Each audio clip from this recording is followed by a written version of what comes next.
Welcome back to part 2 of the Beaver Builder Accessibility Best Practices series. In this video, Amber Hines takes things a step further and talks about how to test your Beaver Builder websites for accessibility, including the tools, techniques, and strategies you can use to find and fix accessibility issues to make your sites more inclusive. Let's get started. We've talked about what's bad about inaccessible websites, what's good when a website is accessible. How do you know if your website is accessible? I don't have enough time today to really go through all of this, but what I would say about the measurement of accessibility is that it is most commonly measured by something called the Web Content Accessibility Guidelines.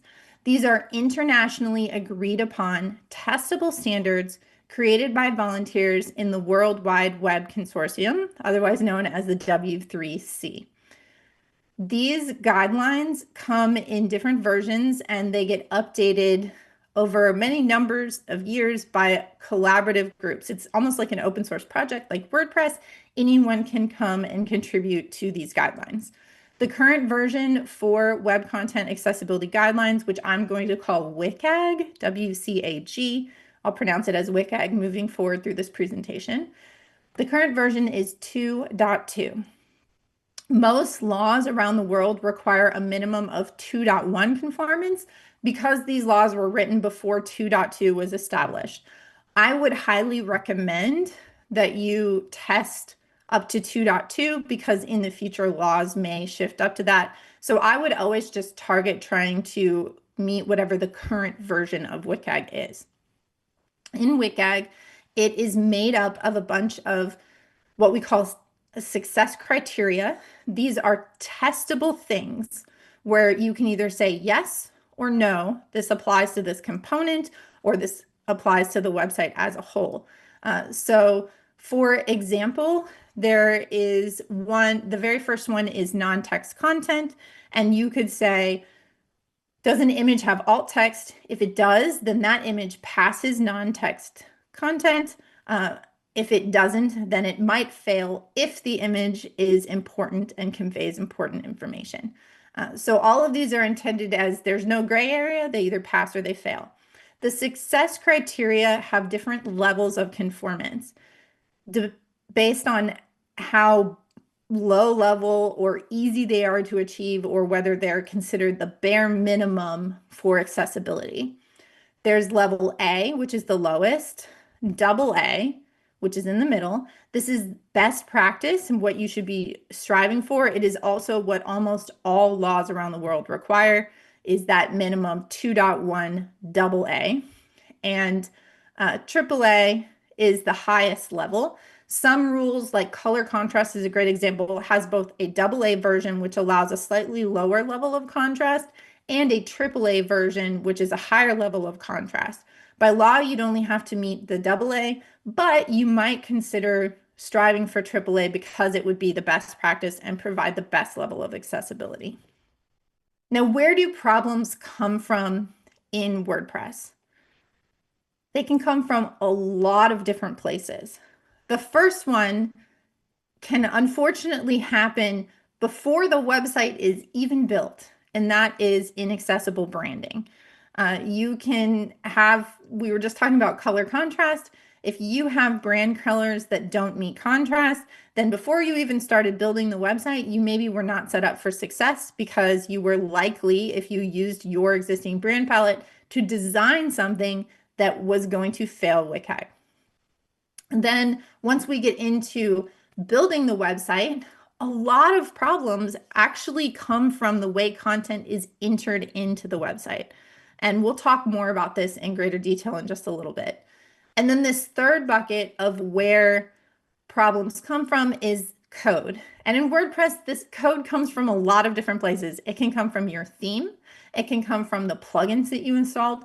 It can also come from third-party embeds. Like I've seen people using a third-party embed like SurveyMonkey to put a survey on their website, and they just put, a little snippet and embedded it in. That's an example of a third-party embed. I have this graphic up here of Popeye, which I think is really funny. He's a cartoon character that looks like a sailor. He's holding his arms out to the side, trying to hold back water that's spraying towards him. And I will say sometimes I do feel this way about accessibility problems, that it's like trying to block all of the problems from all of the different directions. It's not impossible. You can do it. You just have to be aware that there's a lot of different ways that can come in. And when you're choosing plugins, when you're choosing your theme, when you have people, especially if you are on a larger website where maybe there's multiple people entering content, you really just need to make sure that accessibility is thought about from all of those different perspectives and angles, because they can all have an impact on the accessibility, just like they can all have an impact on the SEO or the performance, the speed, the load of a website. It's very similar. So how do you test for accessibility? How do you know if you have accessibility problems on your website? The first way, and what I always recommend doing first, is automated testing. You can use our Accessibility Checker plugin. I actually have a screenshot of Accessibility Checker up with our front-end module, which nicely works in the Beaver Builder editor. So we can see here in this image that we have a photo open and it's a logo in a line of logos on this website. And Accessibility Checker has flagged that that image has empty alternative text, which if this was just a decorative image, it wouldn't matter. But obviously, when this is a logo of a company who's maybe a client of this website, then we would want to make sure that we had the name of the company, so in this case, McCullough Travel Inc., set as alternative text on the logo, because that would tell blind people, oh, this is one of our clients. So automated testing is ideal because it allows you to do some testing really quickly and find some really obvious things without having to inspect code, without having to turn on a screen reader. And if you have the free version of our plugin, you can use it just like this in Beaver Builder on a per page basis. If you have the paid version, then you can actually go and have it scan your entire website. And it doesn't matter if it has thousands, hundreds of thousands of pages, it will scan them all and come back and it will tell you, oh, there's a video on this page, there's images missing alternative texts on this page, without you having to go into each individual one. So I would always say start there with automated bulk scanning and try and fix those problems first. And then what you want to do is you want to manually test a representative sample of every type. What do I mean by this? So for example, test your home page. Then you want to test an archive page and a single page for any post type you have. So that would mean your main blog page and a blog single. If you have a portfolio post type, then you'd want to test your main portfolio page and then go into an individual example of a portfolio item and test that manually. Any pages with special features. So if you know that on this page we have maps embedded, or we have a contact form or some sort of onboarding form, we have a checkout page where people can buy things. All of those would be considered a page with special features, and you want to do manual testing on these in addition to the automated testing that you've already done. When you do this, you do it first with a keyboard only. So what I would do is I would use my tab key to tab through all of the components on the page. You can use tab to move down and shift tab to go back. And the first thing I'm doing is I'm checking to see, can I actually tab to all of the things that I expect to tab to? So this would be like buttons or links, anything that is interactive. If, for example, there's an accordion or a carousel on a page and I expect to be able to tab to it and then use my spacebar or my return key to trigger one of those buttons to open and close the accordion. If I can't tab to it or I can't open and close it with my keyboard, then that is a problem. So I'd want to do all of those things. Make sure that you can take the actions you want people to take without using a mouse. Engaging with all of the content, adding products to cart, checking out, submitting form fields, all of those sorts of things. And then after I do keyboard testing, I turn on a screen reader. Screen reader testing is its whole other animal. If you are on VoiceOver, there is something called, if you are on a Mac, there's something called VoiceOver that is already built in to your Mac, and all you have to do is turn it on. If you are on a Windows machine, then there is a free open source screen reader called NVDA, which stands for Non-Visual Desktop Access. You can download that, install it on Windows, and use it for testing. But you want to listen to things because sometimes things can look right with the keyboard, but they're missing important information. Like you might be able to open and close an accordion with your keyboard, but with a screen reader, you might hear that it's not saying expanded, collapsed as you interact with it. So a blind person wouldn't actually know that that button was working, even though you can visually see that it's working. So it's really important not to skip the screen reader testing step. And then I always recommend turning on reduced motion in your operating system and look at any pages that has a carousel or any sort of animations you've added to the page and make sure that when you have that turned on, they don't actually go or they have significantly reduced animation, if none at all. And then the next thing I'll do is I will open the web page. I'll zoom in my browser 200%, and then I'll zoom in 400%. And basically what I'm doing at both 200 and 400% is I'm looking to make sure that things have their reflow set properly. So, I don't have to scroll horizontally. They stacked the way we would expect them to stack. Really, it's like mobile responsiveness, but you need to check up to 400% zoom in order to meet WCAG. And then in an ideal world, if you have the budget for this, you would also bring in screen reader users or people with other disabilities, depending upon what your target audience is, to test and confirm accessibility. I don't recommend necessarily doing that at the beginning. It can be helpful, but if a website has a lot of really obvious problems, you don't really want to have a screen reader user tell you, none of the images have alt text, right? These buttons don't have labels. I don't even know what they do, when you can have an automated tool tell you that. You really want to bring in screen reader users at the end when you think, I think this is really accessible. And then at that point, you can use them to confirm or to find the unique details that would make something much more understandable to a screen reader user than the obvious items. So once you've tested, you're going to have potentially a giant list of issues that you need to address.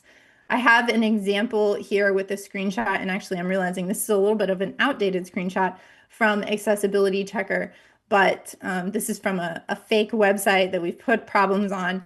I'll tell you honestly, if it's a really large website, you might see even more than this. This shows links opening new windows in tab 7,000, insufficient color contrast 2,000, ARIA hidden 1,000, incorrect heading order 670. So it could be even bigger numbers than this, which I know can feel incredibly overwhelming. So what you just have to think about with remediation is, what are the most critical things that I can do first?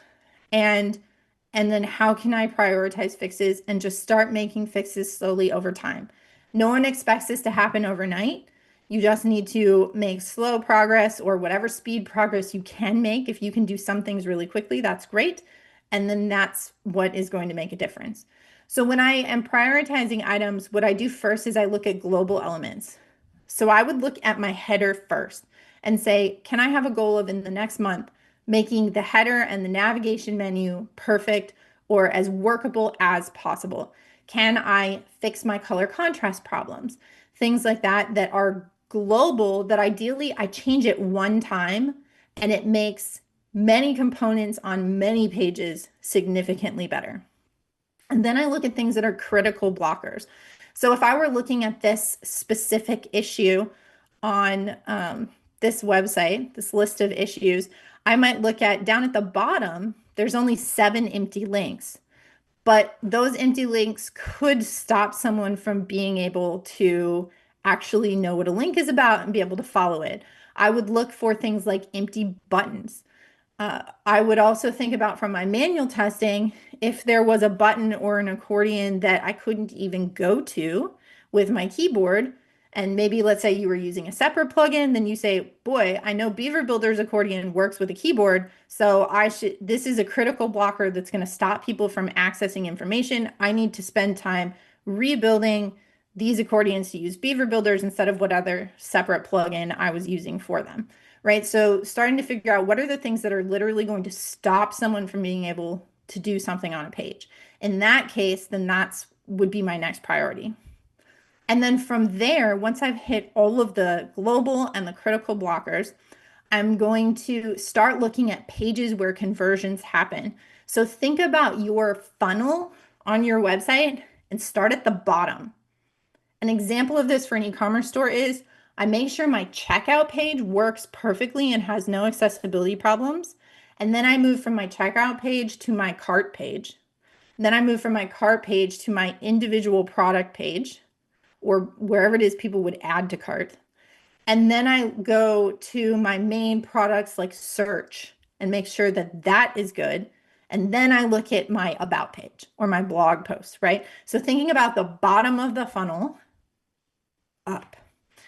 And then the other thing that I'll do once I get to, okay, now I'm ready to just look at individual pages, I would then go look at Google Analytics or whatever analytics software you are using for your website, and I would identify high traffic posts and pages, and I would focus on those first. A lot of people are like, our team page is so important, but then you're like, well, in reality, almost no one goes and looks at your team page.